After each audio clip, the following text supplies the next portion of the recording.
The Mindset Advantage, a podcast by Arcadia Consulting, architects of change. In the early stages of the change curve, people are scared. There is little information to make them less scared. It results in a classic fight or flight responses of denial, burying our heads in the sand until it goes away, or hyper-defensiveness, skeptically challenging everything. Today, Deborah Price is joined by Stanley Nyoni to explain why now is not the time to leave anyone isolated or excluded. Hello and welcome to today's Mindset Advantage podcast. I'm Deborah Price, a senior consultant with Arcadia, and I'm absolutely delighted to be joined by my colleague Stanley Nyoni to talk about the topic of leadership and team care. Hi Stanley, how are you? Hi Deborah, I'm good, thank you. Excellent. Delighted to have you here for today's topic. So can you just tell us a little bit about yourself? Yes, thank you. I am working mostly as a sustainability and leadership advisor. So I work a lot with change. Sustainability is all about change. And I am also working on a project called Leading from Love, which is really about bringing more care, more focus on the relationships that are in the workplace and focusing on making people get the space where they can use work as an expression of their potential, so to speak. So that's what I do. And I do that as a facilitator and a trainer. Thanks, Stanley. Fantastic. And you're an associate, so you're delivering programs for Arcadia Consulting as part of what you do as well. So we're delighted to have you here for today's topic. I can't think of a more suitable guest to have. Let's get cracking then, Stanley. So from the Mindset Advantage paper, we talk about, change happening to us. And when change happens, especially when it happens to us, so we're not part of the process, it's not our decision to make that change. It can be challenging. It can hurt. People can feel disturbed by it. Tell us a little bit about the need specifically for leadership care. Why is it so important at this stage? The main thing I think is that we do have reactions when change is announced, as you said, and some of it comes from not knowing what is going to happen, and some of it can be just like, I'm feeling anxious because I now have no idea what my new role is going to be, and I can feel really destabilized and sometimes downright scared, And so leaders can help here by paying attention to what is going on and wanting to understand more what is going on for the people that are affected by change. And I would say that this is also related to how leaders have cared in the past. So it's not just starting when the change is being announced, but what kind of relationship they've established in the past before the change came into being. So definitely showing that care for our team in advance of that change. But then when the change happens, being able to notice what are the symptoms, what are some of the telltale signs from our teams to how well or not they're dealing with it. And sometimes change is really clear, but sometimes it creeps upon us, I think. Why is that, do you think, that people feel destabilized then? I think we start wondering about our status, our relationships. We also wonder about how it is going to change what happens at home, our habits, letting go of our habits, building on new habits. Sometimes it could be small things like just changing a colleague and wondering, how am I going to deal with this new person that I have no idea who they are? At the same time, it can be that the fear comes from how we have related to change in the past, how we have been affected by change in the past. And here, I think it could be helpful for leaders to really approach it from wanting to understand the people that are being impacted by change and listening to them, creating a space for them to listen to each other as a team, but also to have a space where leaders encourage that. Interesting. So our reference points to how successful or unsuccessful a change has been in the past will influence how I approach that new change. And what kind of behaviours might show up, do you think, at that point? There could be dysfunctional behaviors like gossip, just withdrawal. People might feel like, they feel vulnerable, they feel exposed, and sometimes even disregarded because they have not been part of this change. They don't they are not clear if there hasn't been a clear communication about what's going to happen to them. Yeah, definitely. I did, think about certain experiences of my own and noticing colleagues as well, and we all react differently to that change. So what does leadership care then do to our teams when we're doing that well, and how does that show up for the organization? The saying that empathy and connection are the currency for influence is really important in this stage. So how do I as a leader connect with the people, and how do I create a sense of belonging instead of isolation and exposure? How do I express a sense of that I care and people are being loved and valued instead of being rejected? And looking at how do you inspire confidence rather than fear, self-belief rather than self-doubt, and of course expressing the understanding for the loss that they are going through. Either if it is perceived or not perceived, it doesn't matter. That showing that you understand that is very, very critical. Thanks, Stanley. I think one of the key things here, isn't it, that one size doesn't fit all, so different people might be reacting in different ways. And it's the early stages of change, so we don't want to get into being proactively driving people to the change, but there's a period of pause and connection, as you say, and empathy that's really important for the team members to experience from us as leaders at that point. And I think that here is probably critical to realize that what we are talking about is leadership, not just at the top, but also the leaders inside the teams. That there is an interaction, there is a sort of space for discussion, there is a space for deep dialogue about what's really going on here. Even if we don't know what's going to happen, we need to really give the space for people to express themselves. And what about the organization then, Stanley? So we invest that time with our team members, we make sure that they feel understood, they've got an outlet, they can be heard. How does that manifest itself in benefit for the organization, would you say? The organization, it gives the organization a mirror of information for what is going on so that we can make the necessary adjustments. It also gives the organization an opportunity to engage with the people at different levels, and also to get a sense of how fast, how slow can we introduce the change, and what kind of information is needed at different levels of the organization, and sometimes for different people as well. And also we can sort of nip in the bud the speculation that might be going on about what's happening and how different people are going to be affected by the change. So that's really critical as well.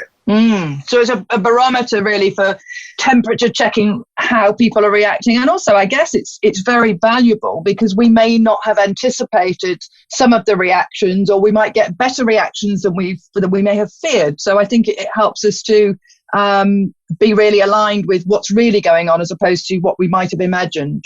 Exactly. And I'll give an example here that one of the projects that I was involved in a while ago was how do you introduce the big shift that a number of people are going to be laid off their jobs, and do it in such a way that you actually show care. And in the discussion with people, we found out that 30% were actually happy for the change. And then the other 30% were sort of, I could take the change, I could take a package and I could do something else with my new package and use that to create a new life or a dream that I've been thinking about. And then you have the other maybe 40% that are really, really scared for what is going to happen. And then you can focus your energy on those 40% and leave the others to sort of take care of themselves, because the reactions are different for different people and different characters of people, I would say.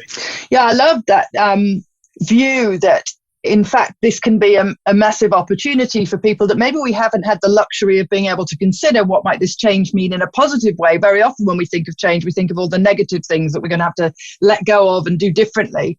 But of course, as you say, that might be providing someone with an opportunity they hadn't considered. And so that, again, needs some time for them to mull over that, consider that, talk to their loved ones about in deciding how they're going to react and what needs to happen for them to achieve that. And also, I imagine that it could also be a stigmatization here, which is when there's a big change, especially if that change results in a loss. That some people react from the perspective, I'm losing my status, I'm losing who I have been to my people, to my colleagues and to my family, And how do you then design a process that allows for that mourning to occur so that people can express their sorrow, but also realize that this is not about themselves. They can basically just like reinvent themselves probably and do something different. And that can take a while, and someone has to take care of that process. Thanks, Stanley. But just for thinking it through then, so what exactly do you think that leaders can do to achieve this? What would be some of your tips for that?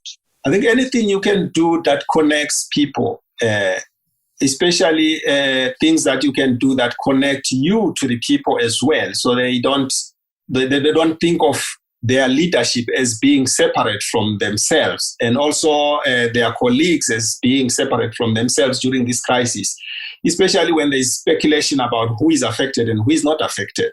And then to really create value and practice diversity so that you can actually see and demonstrate that you are aware that different people are affected differently. And also enable team connection and hang out so that the team can hang out and have a space where they can discuss the change themselves without you. And also not forget that we normally have activities where teams can go out and get connected, do some out of office activities. We don't put away those things during the change. Just make sure that they still continue to do that. And also that you deepen the level of attention that you are paying to people during this time, because that's when they need it the most. Sorry, Danny, I was just going to say that can be challenging for us as leaders, isn't it? Because we may be feeling undernourished and fearful of the change as well. So we need to go beyond that to really thinking about slowing down. And one of the other podcasts we were talking to somebody talked about having a cigar moment. So, stopping and thinking as well, as opposed to getting into go mode of, let's get this change on the road. There needs to be some quiet time for people to digest it, get used to it, think of the questions that are bubbling up for them. So that connection, that personal connection time as leaders is really important. And also to think of leaders themselves. They need to care themselves as well.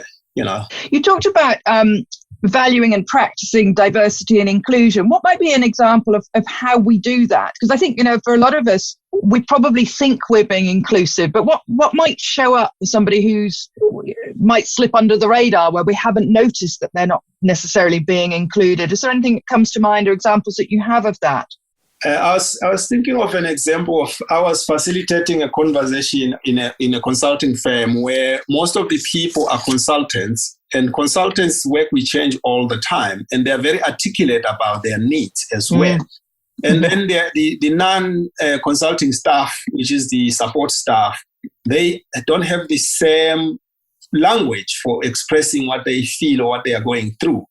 And so if you put these people together with the consultants in a room, you will find that they are probably sitting in a corner, not knowing what to say, not knowing what to do, not even sure that what is going on. So in that situation, you would want to pull them aside and have a separate conversation so that they can express themselves. So that's one idea that comes up for me. Yeah. I guess what strikes me is that we need to be prepared for change before it happens, really. Those relationships need to have been nurtured in advance of that as well, ideally, don't they? So that we're not trying to build that in the moment of change. Yeah, because it might not look inauthentic. Actually, it might look very inauthentic for you to start doing things that you normally don't do just because you want something from your colleagues or from your team. We talk in this paper about the mindset advantage, and I'm curious to get your thinking on how is this a mindset? What is this advantage that both the leader and the team are getting from this leadership care? I think we are talking about here ways of being. When we are talking about listening skills, we are talking about how do we open up so that people can really express themselves and feel heard. That's one part. And then the other part is really living the habitual ways of being, the habitual ways we have always done things. And looking at that and saying, does this situation require a different approach? Does it require me to turn out to be a different person, to have a different mindset, so to speak? And because if we use the ways we have always interacted with people in a time of change, or it might even be a time of crisis, that might not be what is needed. So it requires a deeper level of listening, I would say. And I guess that in and of itself has an advantage in that the team member feels, they can get things off their chest. They've got time to reflect. Very often we're too busy in the doing of things. So it gives that cigar moment, as I just mentioned, I suppose, to the team member, to the leader as well.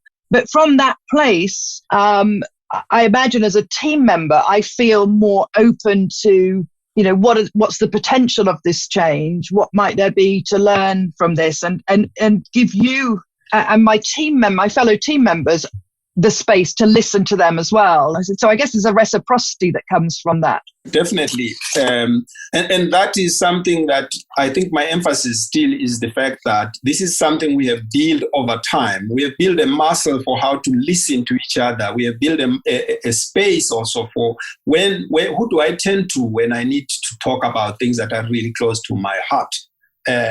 It could be my boss, it could be one of my team members, it could be actually somebody who doesn't have an official role in terms of holding that space for me to discuss with. It could also be somebody who has that role and who is qualified to do that. I worked with an organization that had somebody, they call them confidant, someone you can go to and express whatever is going on for you, knowing that it is going to stay with them.